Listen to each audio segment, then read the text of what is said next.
प्यारे बच्चों, Vande Mataram. Last year आप लोगों ने ज्योग्राफी के दो ब्रांचेस के बारे में जाना था। मेन दो ब्रांचेस होते हैं ज्योग्राफी के, फिजिकल ज्योग्राफी और ह्यूमन ज्योग्राफी। ठीक, लास्ट ईयर आपने फिजिकल ज्योग्राफी की थियरी पढ़ी और उसका एप्लीकेशन देखा ज्योग्राफी ऑफ इंडिया में। दो बुक्स थी, एक फिजिकल ज्योग्राफी की और एक ज्योग्राफी ऑफ इंडिया का ये फिजिकल एस्पेक्ट। ये लास्ट ईयर का था। इस साल भी आपको दो बुक्स पढ़नी है, ह्यूमन ज्योग्राफी और ज्योग्राफी ऑफ इंडिया का सेकंड पार्ट। इस पार्ट में आपने फिजिकल ज्योग्राफी पढ़ी थी, इस पार्ट में आप ह्यूमन ज्योग्राफी पढ़ोगे। तो जैसे लास्ट ईयर फिजिकल ज्योग्राफी में आपने बहुत सारी थियरीज पढ़ी थी और उसका एप्लीकेशन ज्योग्राफी ऑफ इंडिया में देखा था, इसी तरह से इस साल ह्यूमन ज्योग्राफी आप पढ़ेंगे और उसका एप्लीकेशन ज्योग्राफी ऑफ इंडिया में देखेंगे। और बाकी थर्ड बुक आपकी प्रैक्टिकल की है। तो इस तरह से 3 बुक्स हैं, human geography, theory, geography of India और प्रैक्टिकल। अब बात करते हैं हम human geography. What is human geography? Human geography human beings का नेचर के साथ इंटरैक्शन है। ह्यूमन बीइंग्स का नेचर के साथ इंटरैक्शन। और जब हम ये सिंबल बनाते हैं इंटरैक्शन का, इट मींस कि ह्यूमन बीइंग्स अपने एक्टिविटीज के थ्रू नेचर को प्रभावित करता है, बदले में नेचर भी ह्यूमन बीइंग्स को प्रभावित करती है। इसी इंटरैक्शन की स्टडी जो है वो हम ह्यूमन ज्योग्राफी में करते हैं। सिंस हम जानते हैं कि geography is the study of earth surface, बहुत सिंपल भाषा में अगर समझाया जाए कि geography is the study of earth surface, तो जब हम अर्थ सरफेस की बात करते हैं तो इस अर्थ सरफेस पर, सपोज ये अर्थ सरफेस है हमारा, इस अर्थ सरफेस पर अगर माउंटेन है तो इसी अर्थ सरफेस पर बुर्ज खलीफा टावर भी है, इसी अर्थ सरफेस पर दुबई में। और दूसरी तरफ नेचर का सबसे ऊंचा क्रिएशन माउंट एवरेस्ट है, इसी अर्थ सरफेस पर है दोनों। अगर हम सिर्फ इसकी स्टडी करें और इसकी स्टडी छोड़ दें तो क्या ज्योग्राफी की स्टडी कंप्लीट होगी? Definitely answer is no. हमें नेचर के क्रिएशन का भी स्टडी करना है और ह्यूमन बीइंग्स ने नेचर में जो मॉडिफाई और जो चेंजेस किए हैं उसकी स्टडी भी करनी है। तो ये स्टडी आपने लास्ट ईयर किया, ये स्टडी आप इस साल करना है। तो इसलिए नेसेसिटी है ह्यूमन ज्योग्राफी की। सिर्फ हम फिजिकल ज्योग्राफी पढ़ लें या सिर्फ हम ह्यूमन ज्योग्राफी पढ़ लें, स्टडी इनकम्प्लीट होगी जब तक कि इन टोटो हम दोनों नहीं पढ़ते हैं, फिजिकल ज्योग्राफी और ह्यूमन ज्योग्राफी। क्लियर? डेफिनेशंस बहुत सारे दिए गए होंगे ह्यूमन ज्योग्राफी के तुम्हारे एनसीईआरटी की बुक्स में। I always recommend only NCERT books for class 11th as well 12th student of CBSE schools. तो हमेशा एनसीईआरटी की बुक्स पढ़ो, कोई भी साइड बुक पढ़ने की जरूरत नहीं है। बहुत सारे मिस्टेक्स हैं साइड बुक्स में। लास्ट ईयर मैंने बहुत सारे मिस्टेक्स जो है आप लोगों को हाईलाइट भी किया था आपके सो कॉल्ड साइड बुक से खुल्लर की। तो आप एनसीईआरटी की बुक्स पढ़ो, हालांकि वो भी एरर फ्री नहीं है, लेकिन जहां कहीं भी उसमें कुछ गलतियां होंगी तो उसके लिए मैं, फिर भी वो बहुत सही है, वो इसलिए मैं रिकमेंड कर रहा हूं। तो डेफिनेशंस बहुत सारे ह्यूमन ज्योग्राफी के दिए गए हैं उसमें, आप उन डेफिनेशंस को रख लीजिएगा, क्योंकि उन डेफिनेशन से 1 मार्क्स के क्वेश्चन आते हैं। जैसे as it is inverted comma में डेफिनेशन दिया गया रहेगा। अब चूंकि इस साल से एमसीक्यू भी स्टार्ट हो गया है तो एज इट इज डेफिनेशन दिया गया रहेगा और नीचे उसमें रहेगा कि ये डेफिनेशन किसका है बताओ। तो उसमें पता लगा option A, option B, option C, option D करके 4 ज्योग्राफर्स के नाम दिए गए हैं, तो वो डेफिनेशन किसका है वो तुमको बताना होगा। तो इसलिए डेफिनेशंस को रटना जरूरी है। और उसका जो आसान भाषा में ह्यूमन ज्योग्राफी का मतलब है वो हमने बता दिया, ह्यूमन बीइंग्स का नेचर के साथ इंटरैक्शन। नेचर का मतलब नेचर की स्टडी हमने फिजिकल ज्योग्राफी में की थी और ह्यूमन बीइंग्स की इंटरैक्शन की स्टडी इस साल हम ह्यूमन ज्योग्राफी में करेंगे। नाउ इट इज क्लियर कि what is human geography, human geography का कॉन्सेप्ट क्या है।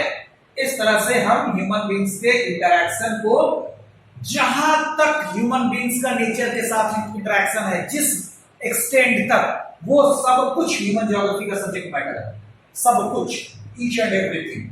तो ह्यूमन ज्योग्राफी का जो स्कोप था बहुत ही ब्रॉड है, फिजिकल ज्योग्राफी का तो बहुत लिमिटेड था। 4 ही ब्रांच थे फिजिकल ज्योग्राफी के, जियोमॉर्फोलॉजी, क्लाइमेटोलॉजी, ओशनोग्राफी और एनवायरमेंटल ज्योग्राफी, 4 ही ब्रांच थे फिजिकल ज्योग्राफी के, उसी में वो लिमिटेड था। ह्यूमन ज्योग्राफी अनलिमिटेड है, क्योंकि ह्यूमन बींग्स का नेचर के साथ इंटरेक्शन जिस लेवल तक होगा वो सब कुछ ह्यूमन ज्योग्राफी में होगा। एनीवे, उसको अभी हम आगे डिस्कस करेंगे। तो ये हो गई ह्यूमन ज्योग्राफी की कॉन्सेप्ट, ठीक। अब बात आती है approaches. Approaches of human geography. Approach का मतलब होता है कि हम कैसे किसी जैसे अगर किसी सब्जेक्ट के अप्रोच की बात करें, अप्रोच का तो मतलब होता है पहुंचना, पहुंच बनाना वहां तक। अप्रोच शब्द का मतलब है कि हमको कहीं तक पहुंच बनानी है अपनी। तो अगर ये अप्रोच वर्ड किसी सब्जेक्ट के कॉन्टेक्स्ट में यूज होता है, तो इसका मतलब ये है कि हम उस पार्टिकुलर सब्जेक्ट तक अपनी पहुंच कैसे बनाएं, यानी हम उस पार्टिकुलर सब्जेक्ट तक हम कैसे पढ़ें उस सब्जेक्ट को, उस सब्जेक्ट को कैसे समझें, क्या तरीका है उस सब्जेक्ट को पढ़ने का। ठीक है, ह्यूमन ज्योग्राफी से पहले आप लोगों ने नहीं पढ़ी है, डेफिनेटली ये नया सब्जेक्ट है आपके लिए। तो अप्रोच क्या होना चाहिए, कोई भी नया सब्जेक्ट हो उसको पढ़ने का अप्रोच क्या होना चाहिए, ठीक। तो हर सब्जेक्ट का अपना अलग अलग अप्रोच होता है। ज्योग्राफी के किसी भी ब्रांच का अप्रोच वही सेम है जो लास्ट ईयर भी हमने बताया होगा आपको, सिस्टमेटिक अप्रोच और regional approach. 2 approach, systematic approach, regional approach. Okay, systematic approach का मतलब कि हम ज्योग्राफी के किसी भी ब्रांच की स्टडी, जैसे से फॉर एग्जांपल अभी हम ह्यूमन ज्योग्राफी की बात कर रहे हैं, तो ह्यूमन ज्योग्राफी की स्टडी हम सिस्टमेटिक वे में करेंगे, एक प्रॉपर ऑर्डर में, प्रॉपर सीक्वेंस में। ऐसा नहीं कि कोई भी चैप्टर बीच में से उठा करके पढ़ना शुरू कर दिया। आप एनसीईआरटी की किताब उठाओगे, ह्यूमन ज्योग्राफी की बुक्स को देखोगे, पन्ना पलटोगे, उसमें जो चैप्टर का सीक्वेंस दिया गया है वो जब ध्यान से देखोगे तो समझ में आएगा कि ये एक सिस्टमेटिक अप्रोच है। सिस्टमेटिकली आपको कौन से चैप्टर पहले पढ़ने चाहिए और कौन से चैप्टर बाद में, उसी हिसाब से किया गया है। तो ये हो गया सिस्टमेटिक अप्रोच, ठीक। जैसे मान लो आपके दिमाग में ये क्वेश्चन आ सकता है कि ज्योग्राफी की अगर 2 मेन ब्रांच है, फिजिकल ज्योग्राफी और ह्यूमन ज्योग्राफी, तो क्यों फिजिकल ज्योग्राफी हम क्लास 11th में पढ़ते हैं और क्यों ह्यूमन ज्योग्राफी क्लास 12th में पढ़ते हैं? ऐसा भी हो सकता है कि ह्यूमन को हम 11th में पढ़े और फिजिकल को 12th में पढ़े ना, ऐसा बिल्कुल नहीं हो सकता। ऐसा होने से एकदम ओवर हो जाएगा, ऐसा बिल्कुल नहीं हो सकता। इसलिए क्योंकि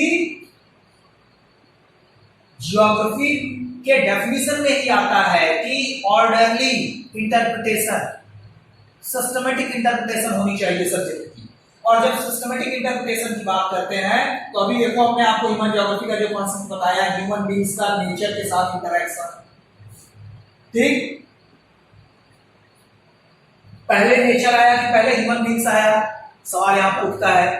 तो आप सब लोग कहोगे कि पहले नेचर आया, तो जवाब बस यहीं पर मिल गया, इसके आगे डिस्कशन खत्म। यहीं पर जवाब मिल गया कि जब पहले नेचर आया, यानी पहले हमको नेचर की स्टडी करनी है, यानी फिजिकल ज्योग्राफी की स्टडी करनी है, फिर हमको ह्यूमन बींग्स की स्टडी करनी है।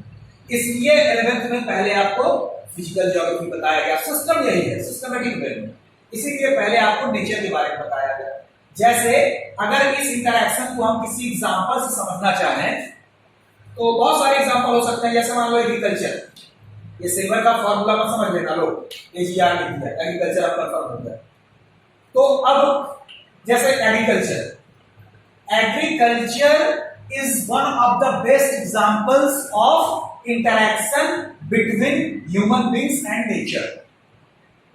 इंसानों का नेचर के साथ इंटरेक्शन का ये एक बेस्ट एग्जांपल है, दैट इज एग्रीकल्चर। हाउ, कैसे?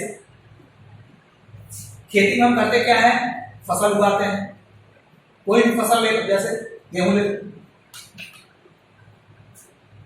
क्या गेहूं की खेती हर जगह संभव है, दुनिया के हर हिस्से में संभव है? तो जवाब है नहीं। क्यों? तो उसका जवाब है कि गेहूं की खेती के लिए कुछ खास जियोग्राफिकल कंडीशन, कुछ खास नेचर के कंडीशंस चाहिए होते हैं। कुछ पर्टिकुलर टेम्परेचर, इतना पर्टिकुलर रेनफॉल, इस तरह की मिट्टी, ये कंडीशंस चाहिए होते हैं, तभी जाकर के गेहूं की खेती पॉसिबल हो सकती है। ठीक है, तो ये इतनी चीजें हमको नेचर से चाहिए। क्या क्या? सॉयल, टेम्परेचर, वाटर, ये चीजें हमको नेचर से चाहिए। बिना इन चीजों के कोई भी वनस्पति, कोई भी वेजिटेशन ग्रो नहीं कर सकता। ठीक, अब गेहूं की खेती तब तक नहीं हो सकती जब तक इन चीजों के रहने के साथ साथ इंसान का कंट्रीब्यूशन उसमें ना हो। गेहूं अपने से पैदा हो जाएगा? जवाब है नहीं, गेहूं अपने से पैदा नहीं हो सकता। धान अपने से पैदा हो जाएगा? नहीं। बेशक उसके लिए बहुत फर्टाइल सॉइल मिल जाए, उसके लिए फेवरेबल टेम्परेचर हो, उसके लिए जितना पानी की जरूरत है वो मिल जाए, वो सारे कंडीशंस उसके लिए अवेलेबल हो जाए, फिर भी गेहूं और धान और इस तरह के फसलों की खेती तब तक नहीं हो सकती जब तक इंसान उसमें कंट्रीब्यूशन नहीं देगा। इंसान के कंट्रीब्यूशन के साथ ही नेचर के सहयोग से गेहूं की खेती हो सकती है या किसी भी फसल की खेती हो सकती है। तो ये एक इंटरेक्शन का एग्जांपल हुआ। इस तरह के तमाम एग्जांपल्स हो सकते हैं। अब उतना डिटेल में हम नहीं जा रहे हैं, तो एक एग्जांपल हमने आपको बताया, उससे आप समझ सकते हो। तो ह्यूमन बींग्स का नेचर के साथ इंटरेक्शन हो गया। ठीक, अब गेहूं की खेती का पैटर्न समझने के लिए हमें सबसे पहले क्या समझना होगा? हमें सबसे पहले मिट्टी को समझना होगा, हमें सबसे पहले वहां के धरातल को समझना होगा। ये मेडिकल रिलीफ नहीं, ये ज्योग्राफी का रिलीफ है। रिलीफ का मतलब यहाँ पर होता है धरातल, ठीक है, टोपोग्राफी, अर्थ सरफेस। वहां की मिट्टी को समझना होगा, वहां के टेम्परेचर को समझना होगा, वहां कितना रेनफॉल होता है वो समझना होगा। जब तक हम इन चीजों को नहीं समझेंगे तब तक हम गेहूं की खेती के पैटर्न के बारे में बहुत अच्छे से नहीं समझ सकते। अगर उत्तर प्रदेश, पंजाब, हरियाणा में गेहूं की खेती बहुत अच्छी होती है तो उसके लिए कहीं ना कहीं ये सब सारे फैक्टर्स रिस्पॉन्सिबल है।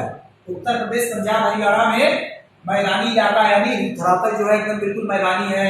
टेम्परेचर यहाँ पर सर्दियों में जो है 15 से 20 डिग्री सेल्सियस के आसपास रहता है, जो गेहूं की खेती के लिए चाहिए होता है। यहाँ पर बहुत विस्तृत, बहुत लार्जली एक्सटेंडेड जो है वो एलुवियल सॉइल का प्लेन एरिया है, पूरा नदियों का मैदानी एरिया है। यहाँ पर सफिशिएंट रेनफॉल भी होता है।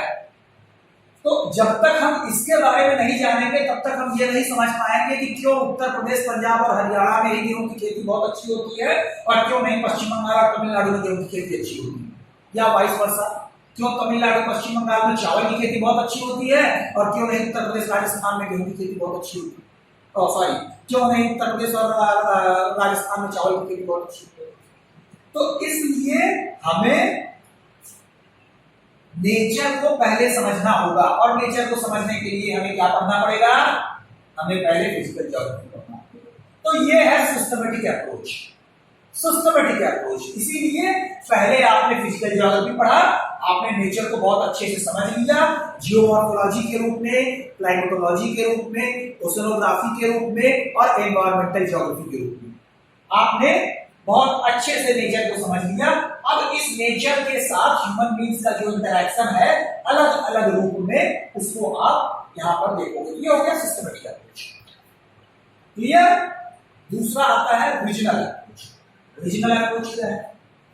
ये जो सिस्टमेटिक अप्रोच के तहत हमने पहले फिजिकल ज्योग्राफी पढ़ा और इस साल ह्यूमन ज्योग्राफी पढ़ रहे हैं,